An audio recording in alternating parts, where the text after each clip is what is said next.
Hey hi everyone, welcome back to my channel learning outcome. And आज का जो हमारा टॉपिक है दैट इज यूनिट 1 का बी पार्ट, जो कि है socialisation, role of family, peer and school. तो सोशलाइजेशन का मतलब जनरल मीनिंग यही होता है कि आप एक सोसाइटी का पार्ट है और एक इंडिविजुअल का बिहेवियर क्या होगा, उसका रहना सहना क्या होगा, वो क्या रोल प्ले करेगा विद इन द सोसाइटी। ठीक है, तो ये सब सोशलाइजेशन होती है। हमारे एजुकेशन का एम भी यही होता है कि बच्चे को सोशलाइज करना सोसाइटी के साथ, ताकि वो सोसाइटी की वर्किंग को जाने और उसमें अपने आप को ढाले सिस्टम में। तो गस्किन एंड गस्किन के अकॉर्डिंग अगर हम देखें सोशलाइजेशन का मतलब, ये बड़ा छोटा सा ही टॉपिक है, आपको फटाफट से मैं समझा दूंगी कि गस्किन एंड गस्किन के अकॉर्डिंग सोशलाइजेशन क्या है। ये एक प्रोसेस है by which an individual learns the behaviours, जो जिसके द्वारा एक इंडिविजुअल, एक इंसान बिहेवियर सीखता है, वैल्यूज को सीखता है and the expectation of others. ठीक है, दूसरों की क्या एक्सपेक्टेशन है उससे, that enable him to take on particular roles in society. एक इंसान सोसाइटी के बीच में रहते हुए ये सीखता है कि उसका बिहेवियर क्या होना चाहिए, उसके वैल्यूज क्या होने चाहिए और उसके उसके प्रति लोगों की क्या एक्सपेक्टेशन है, लोग क्या एक्सपेक्ट करते हैं उस पर्सन से। अगर मैं अपनी बात करूं तो सोशलाइजेशन का मतलब ये होगा कि मेरा क्या बिहेवियर होना चाहिए, मेरे क्या वैल्यूज होंगे, और ये जानना कि लोग मुझसे क्या एक्सपेक्ट करते हैं, ताकि मैं वो रोल्स अपनाऊं और उनकी एक्सपेक्टेशन को फुलफिल करूं। इसे हम कहते हैं socialisation. I hope it's clear. बड़ी सिंपल वे में मैंने आपको समझाने की कोशिश करी। तो सोशलाइजेशन को अगर हम देखें तो ये एक प्रोसेस है through which an individual learns, ठीक है, learns through association with the other individual the approved ways of his group. Socialisation एक प्रोसेस है जिससे एक इंडिविजुअल दूसरे इंडिविजुअल के साथ एसोसिएट करता है, उससे मिलता है, इंटरेक्ट करता है और अप्रूव्ड वे सीखता है, क्या रूल्स एंड रेगुलेशन है एक ग्रुप का पार्ट बनने के लिए। फॉर एग्जाम्पल, आपके फ्रेंड्स कॉलेज में होंगे, आप एक फ्रेंड ग्रुप का पार्ट तभी बनोगे जब आपके इंटरेस्ट सेम है, आपके एजुकेशनल गोल्स सेम है, वैसे आपके पीयर ग्रुप बनेंगे। ठीक है, तो अगर आप एक हाई इंटेलेक्चुअल पर्सनालिटी हैं तो आपकी ग्रुप भी वैसे बनेंगे या एवरेज बनेंगे। ऐसे लोग नहीं होंगे आपके ग्रुप में जो, यहाँ पे पढ़ाई की ही बात नहीं होती है इंटेलेक्चुअल वे में, पढ़ाई के अलावा भी इंटेलेक्चुअल वे की हम बात कर सकते हैं। जैसे कोई म्यूजिक में अच्छा है तो उसके म्यूजिक के बच्चे फ्रेंड्स हो सकते हैं, किसी के स्पोर्ट्स के बच्चे फ्रेंड हो सकते हैं। तो इंटेलेक्ट भी काफ़ी तरह की हो सकती है और ये एक वन ऑफ द फैक्टर है जो ग्रुपिंग में हेल्प करता है। तो ये आपकी अपनी नीड्स एंड डिज़ायर्स के ऊपर है कि आप कैसे ग्रुप का पार्ट बनते हैं और वो ग्रुप के आप अनसेड नॉर्म्स फ्रेम कर लेते हैं। तो ये काफ़ी एक्सेजरेट करके मैं आपको बताती हूँ। तो सोशलाइजेशन में एक वी फीलिंग होती है। वी फीलिंग मतलब WE, वी, हम जो हम ये कहते हैं ना कि हमारा ग्रुप है, हमारी फैमिली, हमारे दोस्त, हमारा स्कूल, हमारा कॉलेज। तो ये एक वी फीलिंग है, दिस इज सोशलाइजेशन। ठीक है, तो अब बात करते हैं फैक्टर्स क्या होते हैं जो सोशलाइजेशन को लीड करता है। फैक्टर्स जैसे कि इमिटेशन। ठीक है, अब इमिटेशन से मतलब ये है कि हम विद इन द सोसाइटी में रह के लोगों से बहुत कुछ सीखते हैं। ठीक है, अब इमिटेशन का जनरल मतलब होता है कॉपी करना, है ना। जैसे हम कहते हैं कि बच्चा टीचर को देख के कॉपी करता है बिहेवियर, वैसी पर्सनालिटी ग्रूम करता है। एक बच्चा क्रिकेटर जैसे विराट कोहली को देख के अपनी पर्सनालिटी और अपने हॉबीज़ को, जैसे क्रिकेट खेलना को अडॉप्ट करता है, राइट। तो इमिटेशन का मतलब ये होता है कि एक बच्चा बड़े लोगों से सीखता है, जैसे उसके पेरेंट्स, उसकी फैमिली, उसके टीचर, उनको देखता है और सोशलाइजेशन का प्रोसेस सीखता है। ठीक है। तो एक सोशली एक्सेप्टेबल बिहेवियर वो सीखने लग जाता है लोगों को देख देख के, कॉपी करके। कौन से बिहेवियर एक्सेप्टेबल है, कौन से बिहेवियर अनएक्सेप्टेबल है, ये बच्चा सीधा सीधा इमिटेशन से सीख जाता है। तो आप क्या इन्वायरमेंट क्लास में प्रोवाइड कर रहे हैं और क्या इन्वायरमेंट घर पे प्रोवाइड कर रहे हैं, ये उसकी नींव रख देगा कि वो क्या सोशलाइजेशन का प्रोसेस सीख रहा है। नेक्स्ट वन है सजेशन। सजेशंस का मतलब ये होता है कि उसे क्या सजेशन मिल रही हैं बच्चे को। जैसे कि प्रोफेसर विद्याभूषण ने एक बारी ये बोला, प्रोफेसर विद्याभूषण ने ये बोला कि suggestion is a process of communication. जब आपको कोई सजेशन देता है तो उसे हम एक कम्युनिकेशन के तौर पे देखते हैं। कम्युनिकेशन मतलब आप सोसाइटी का पार्ट बने, लोगों से इंटरेक्ट करा, तभी आपको किसी से सजेशन मिली ना। सजेशन जैसे कि एक टीचर ने बच्चे को बोला, child this is not the acceptable behaviour in the class, you can not create nuisance while teacher is teaching. So this is suggestion by the teacher, advice by the teacher और order by the teacher. This is suggestion, है ना, कि आप बच्चे को suggest कर रहे हैं कि this is not acceptable. Starting में तो सजेशन होता है, फिर आप उसको थोड़ा स्ट्रिक्ट वे में उसके ऊपर इम्प्लीमेंट करते हैं बच्चे के ऊपर। तो suggestion is a process of communication. Suggestion से एक बच्चा अपने बिहेवियर में चेंजेस लेके आता है ताकि वो सोसाइटी में अपने आप को ढाल सके। ठीक है, कौन सी एक्टिविटीज उसकी एंटी सोशल है, ये सजेशन से लोगों को पता चलता है। तो suggestion is one of the factor leading to socialisation. Next one is identification. Identification का मतलब ये होता है कि जब एक बच्चा सोसाइटी से इंटरेक्ट करता है तो उसे पता चलता है कि उसकी आइडेंटिटी क्या है। ठीक है, आइडेंटिटी कुछ भी तरह की हो सकती है, जैसे कोई हिंदू है, कोई मुसलमान है, ठीक है, वो कौन सी फैमिली से आता है, क्या उसकी कास्ट है। तो आइडेंटिफिकेशन जैसे कि एज हो सकती है, बच्चे का जेंडर हो सकता है, ये उसके आइडेंटिफिकेशन का पार्ट बनती जाती है और ये उसको सोशलाइजेशन में हेल्प करती है। जैसे कि पर्टिकुलर रिलीजन वाले लोग पर्टिकुलर रिलीजन वाले लोगों के साथ उठते बैठते हैं। ठीक है, कई बार इंटर रिलीजन कल्चरल एक्सचेंज भी होता है, that is also very appreciable. But अब ज़रा ध्यान दें कि सोशलाइजेशन हर एक चीज़ के साथ जुड़ी हुई है, फिर चाहे वो आपका रिलीजन है, आपका कॉलेज है। एक कॉलेज के बच्चे अगर इंटर कॉलेज में पार्टिसिपेट करेंगे तो अपने कॉलेज के बच्चों के लिए हूटिंग करेंगे अगर प्राइज आता है, right. So that is your identification with the part of an institution. अगर आप स्कूल में थे तो आपको याद होगा कि स्कूल में बैचेस होते थे, जैसे कि हाउसेस होते थे, जैसे यमुना, रावी, सतलुज, ब्यास, ये मेरे स्कूल में होता था। तो मैं यमुना में थी, तो यमुना वालों की वेडनेसडे को और सैटरडे को पिंक यूनिफॉर्म होती थी। जो रावी वाले हैं आई गेस उनकी रेड या ब्लू होती थी। ब्यास वालों की एक ग्रीन कलर होता था, एक पिंक, एक रेड और एक और कलर होता था, आई फॉरगॉट। ठीक है, तो ऐसे ऐसे 4 हाउसेस बने हुए थे। तो जब भी कोई कभी कोई इंटर हाउस कंपटीशन होता था तो हम तो यमुना हाउस वालों के लिए वोटिंग करती थी मैं तो, और मैं भी कभी कभी अपने हाउस को रिप्रेजेंट करती थी। तो ये आपकी आइडेंटिफिकेशन बन जाती है। अगर आप एक पर्टिकुलर जेंडर से हैं तो मोस्ट लाइकली आप एक पर्टिकुलर जेंडर के साथ कम्युनिकेट करते हैं।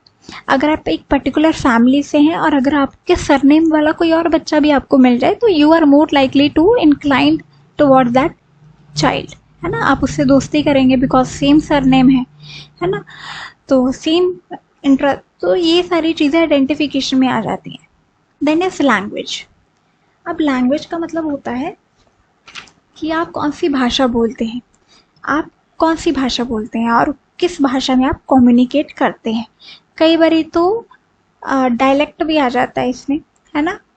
तो फॉर एग्जांपल अगर हम पंजाबी की बात करें तो पंजाबी भी बड़े अलग अलग,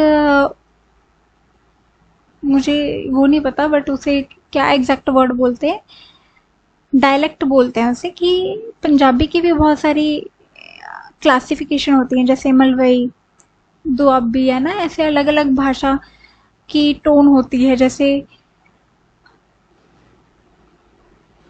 अलग अलग हम रीजन्स में जाते हैं पंजाब के, तो कहीं पे ठेठ पंजाबी होती है, कहीं पे स्वीट पंजाबी होती है।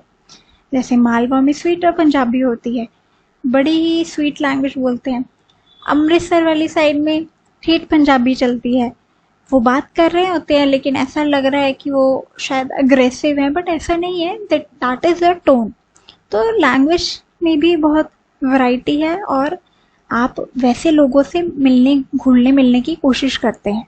फॉर एग्जाम्पल, अगर आप फॉरेन में हैं और अगर आपको फॉरेन में कोई हिंदी स्पीकर, पंजाबी स्पीकर मिल जाए, तो आप तो कहेंगे यार तू भारतीय है, तू हिंदुस्तानी है, भाई भाई, बहन बहन, राइट? तो दैट इज वी फीलिंग, ये सोशलाइजेशन में हेल्प करता है। So let's continue with the other part. So next one is agencies. Agencies का मतलब होता है कौन कौन सी एजेंसीज रिस्पॉन्सिबल हैं जो सोशलाइजेशन में आपको हेल्प करती हैं। जैसे कि फैमिली तो एक प्राइमरी एजेंसी है। जैसे ही आपका बर्थ होता है, बर्थ से पहले ही आप सोशलाइजेशन का प्रोसेस एक चाइल्ड सीखने लग जाता है in the वूम of the mother. ठीक है, तो सोशलाइजेशन का प्रोसेस घर से ही शुरू होता है। अगर एक न्यूक्लियर फैमिली है तो बच्चा थोड़ा सा रिजर्व हो सकता है, अगर एक जॉइंट फैमिली है तो बच्चा एक्सट्रोवर्ट हो सकता है, ये ऐसा माना जाता है, लेकिन exceptions are always there.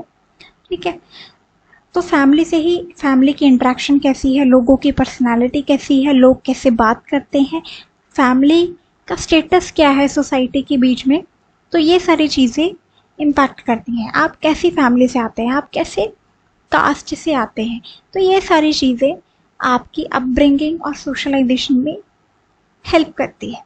Next one है स्कूल। स्कूल एक फॉर्मल एजेंसी है, आपका सेकेंडरी पार्ट आता है जिससे आप सोशलाइज होते हैं। स्कूल में आप टीचर्स को मिलते हैं, स्टाफ मेंबर्स से मिलते हैं, प्रिंसिपल, वाइस प्रिंसिपल, अथॉरिटीज से मिलते हैं, डायरेक्टर और वाइस डायरेक्टर्स, ऐसे ऐसे करके। सबसे ज़्यादा इंटरेक्शन आपका टीचर्स और बच्चों से होता है, जो आपके पीयर ग्रुप है, तो उनसे आप मिलते हैं। कई बार तो दोस्तों से होते होते आप उनके पेरेंट्स तक को जान जाते हैं, है ना। तो this is another way of socialisation. ये एजेंसी आपको बड़ा हेल्प करती है फॉर्मल सोशलाइजेशन में। और स्कूल तो आपको कम्युनिटी लेवल पे भी सोशलाइज होने में मदद करता है। जैसे आपकी इंटर्नशिप्स लगती हैं स्कूल लेवल में, कोई वोकेशनल कोर्स है तो बच्चों को इंडस्ट्री विजिट करवाते हैं, कभी कभी बच्चों को एनजीओस भी लेके जाते हैं, old age home, blood donation के लिए कोई वर्कशॉप करवानी है तो बाहर ले जाते हैं। कई बार बच्चों को वर्कशॉप ऑन हैंड एक्सपीरियंस दिलवाने के लिए भी, कई बार बच्चों को एक्टिविटीज़ करवाने के लिए, सोशल सर्विस के लिए बाहर ले जाते हैं। So that is community socialisation. Third one is peer groups and gangs. Peer groups and gangs, gangs का मतलब होता है कि वही जो आपका पेयर ग्रुप होता है उसे हम गैंग्स कहते हैं, जिसमें आपके वो बच्चे साथ होते हैं जो आपका कॉमन गोल शेयर करते हैं। ठीक है, ये आपके अगर कुछ बच्चे रेजिडेंशियल स्कूल से हैं तो उनके हॉस्टल वाले बच्चे भी हो सकते हैं पीयर ग्रुप में।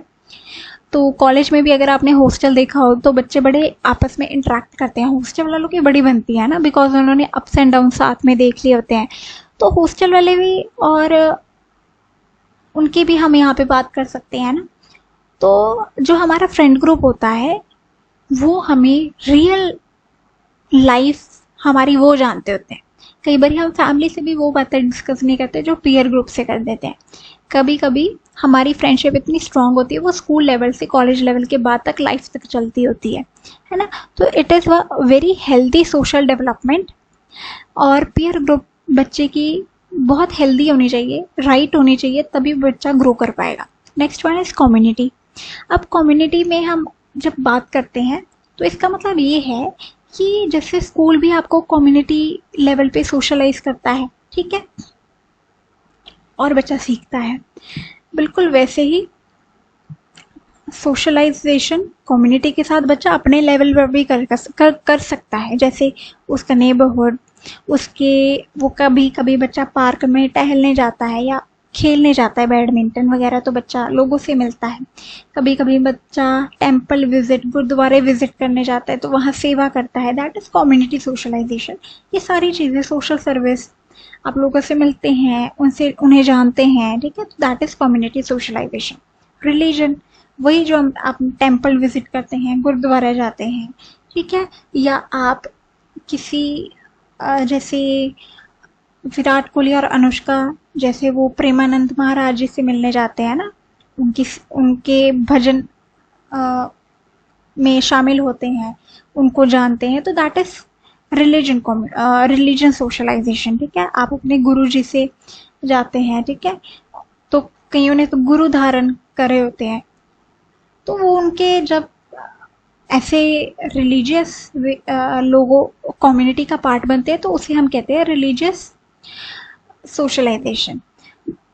एंड अनदर फैक्टर इज, इसके बाद मैं आपको बड़ी इंपॉर्टेंट बात बताऊंगी, अदर फैक्टर्स आर जैसे कि गवर्नमेंट, आपकी पॉलिटिकल गवर्नमेंट कौन सी है। कई बारी लोग पॉलिटिकल पार्टीज का हिस्सा होते हैं, उनकी फैमिलीज पॉलिटिकल पार्टीज का हिस्सा होती हैं, तो वो सोशलाइजेशन में हेल्प होती है। कभी कभी आप लैंग्वेजेस से लोगों के साथ सोशलाइज करते हैं, जैसे अगर आप अब्रॉड में रह रहे हैं लेकिन वहाँ पे सारे स्पेनिश बोलते हैं, लेकिन आप स्पेनिश बोल बोल के थक चुके हैं, आपको अपने जैसा भी कोई चाहिए, तो आप वहाँ पे हिंदी वाले लोगों के साथ कम्युनिकेट करते हैं, पंजाबी वालों के साथ घुलते मिलते हैं ना, तो that is another way. Another one is hereditary. Hereditary जैसे एक तो होगी आपकी first family, mummy papa sibling, real sibling है ना, फिर आ जाते हैं आपके अदर रिलेटिव्स। तो ये जो हेरिडिटी की वजह से आपके रिलेटिव्स भी होते हैं, तो वो भी सोशलाइजेशन में हेल्प करते हैं, उनके थ्रू आप और लोगों को मिलते हो। कभी कभी आप नानी के घर जाते हो तो वहाँ के लोग भी आपको जान लेते हैं ना, आसपास के, तो that is hereditary and all. आप लोगों के साथ कम्युनिकेट और सोशलाइज करते हैं। क्लास स्टेटस, आप कौन सा स्टेटस के साथ बिलोंग करते हैं, वैसे आप लोगों से भी मिलते हैं। फॉर एग्जाम्पल पिंड के लोग पिंड के लोगों से मिलते हैं, शहर के लोग शहर के लोगों से मिलते हैं। ये मैं आपको एक जनरल बात बता रही हूँ, ऐसा नहीं होता कि पिंड के लोग शहर से बात नहीं करते या शहर के लोग पिंड में नहीं जाते, होता है ऐसा, बट आपका वाइडर सर्कल वो होगा जहाँ पे आपका सोशल क्लास स्टेटस है। क्लास स्टेटस का जब हम बात करते हैं तब हम इकोनॉमिकल लेवल पे बात करते हैं। तो जो हाई क्लास लोग हैं, जैसे कि आप ले लो जो रिलायंस के हेड हैं, है ना, तो अनंत अंबानी, तो उनका सोशल सर्कल अलग होगा, उनका सोशलाइजेशन उन लोगों के साथ होगा जिनसे उनका उठना बैठना है, दैट इज प्रोफेशनल सोशलाइजेशन। और जो सर्विस मैन है, जो एक जॉब करता है, तो उनका वहाँ पे होगा। तो वैसे वैसे आपकी सोशलाइजेशन बढ़ती जाती है जैसे जैसे आप इन ग्रुप्स का पार्ट बनते हैं। ये एजेंसीज होती हैं आपकी। तो इसके साथ आपका ये टॉपिक कंप्लीट होता है। लेकिन एंड में आते आते मैं आपको ये बात बताऊंगी कि जैसे मैंने अभी रिलीजन की बात करी, सो आई वॉज वेरी माइंडफुल कि मैं ऐसे वर्ड यूज़ करूं जो किसी को हर्ट ना करें, because I don't know you people are from which religion and that doesn't matter to me, ये मुझे कोई फ़र्क नहीं पड़ता, लेकिन मेरे शब्दों से किसी को हर्ट ना हो, that is why I was very mindful. और मैं खुद एक ऐसी पर्सनालिटी हूँ जो सारे रिलीजन्स को इक्वली रिस्पेक्ट करता है, ठीक है, ये इक्वली रिस्पेक्ट करती है। तो आप भी वैसे बने और अपनी आंसर राइटिंग में वो चीज़ दिखाएं। जब आप अपने आंसर लिखते हैं तो मेक श्योर आपके आंसर राइटिंग एग्जामिनर को पढ़ते हुए अनकंफर्टेबल फील ना करे, ठीक है, क्योंकि एग्जामिनर एक थर्ड पर्सन है जो आपका आंसर चेक करेगा। And you should be very mindful, you are future teachers, aspiring teachers, तो यू शुड मेक श्योर आपके वर्ड्स वैसे हों जैसे किसी को हर्ट ना हो। ओके, आप धीरे धीरे ये फॉलो करेंगे इन योर राइटिंग स्पीकिंग, वो आप पर्सनैलिटी बनते जाएंगे। That is a democratic teacher, ठीक है ना, यही निशानी होती है एक टीचर की।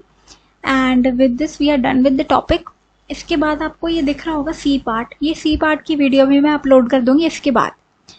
सो we are done with the B part of this topic and I hope आपको समझ में आया हो। मैंने बड़ी क्लियर एंड सिंपल वे में आपको समझाने की कोशिश करी एंड आपका ये बी पार्ट तो बड़ा ही इजी था, सबको समझ में आता है। एंड कोई भी क्वेरी हो आप कमेंट बॉक्स में लिख सकते हैं, मैं आपको फटाफट से जवाब देती हूँ। एवरीबडी नोज, जो मेरे व्यूअर्स हैं उनको पता है कि I reply as quickly as possible. And कोई भी क्वेरी हो आप पूछ सकते हैं, नोट्स आर अवेलेबल आप मुझे मेल करें. Notes are available at reasonable price and you will be good to go with your examination. And if you like this video, hit like, comment and subscribe. Make sure you share this video with your friends and family. And like कर देना, comment कर देना, share कर देना और subscribe के बाद bell icon click कर देना, तभी आपको ये वीडियो की नोटिफिकेशन मिलेंगी. So study well and I know you all will be doing well in your exams. All the very best.